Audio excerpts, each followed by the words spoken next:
நானே எங்கள் அண்ணன் என்கிட்ட கேட்பாங்க, எங்கள் அம்மா அப்பா கேட்பாங்க, எங்கள் அக்கா கேட்பாங்க, என் ஃப்ரெண்ட்ஸ் கேட்பாங்க, எப்படி தப்பிச்சு நீ இவ்வளோ வாழ்க்கையை வச்சுக்கிட்டு எப்படி தப்பிச்சேன்னு எங்கள் அண்ணன் உங்களுக்கு கேட்கலாமான்னு தெரியல. நீங்கள் கொலைகள் எல்லாம் பார்த்துருக்கீங்களா நேரில்? எனக்கு என்னமோ பார்த்துருப்பீங்களான்னு தான் டவுட்டாக இருக்குது. கொலை செய்யப்படுவதற்காக துரத்தப்பட்ட ஒருத்தர் தான் பார்த்துக்கோங்க, அது வந்து 7 எழுத்து எடுத்துக்கோங்க. ஓகேங்களா? அப்போ என்னென்னா ஏதோ நான் நினைப்பேன் எப்படி நம்மளை விட்டாங்க அப்படின்னு யோசிப்பேன் நான்.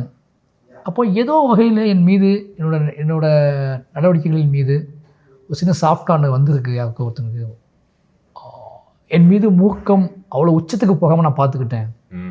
என் மீது கோபங்கள் இருந்தது. நான் இல்லாமல் இருந்தால் நல்லா இருக்குமேன்னு தோணியிருக்கு நிறைய பேத்துக்கு. இவன் ரொம்ப டார்ச்சர் பண்ணுறானேன்னு தோணியிருக்கு நிறைய பேத்துக்கு. அவங்க எல்லாருமே ஏதோ வகையில் என்னை விட்டாங்க. அதை நான் இப்போ யோசிப்பேன், இந்த இடத்துக்கு நான் வந்ததுக்கப்போ யோசிப்பேன். அப்போ ஏதோ வகையில் நம்ம அவங்கள வந்து என்னோடய சிரிப்போ என்னோட கவிதையோ நான் ஸ்கூல் காலேஜில் ஆடின டான்ஸோ ஏதோ வகையில் என்னோட இன்னொரு ஆப்ஷன் அவங்களுக்கு காட்டியிருக்கு. விட்டுற அவனுக்கு வன்மம் இல்லை, அவனை விட்டுற என்னோட வன்மத்தை குறைச்சி காட்டியிருக்கு.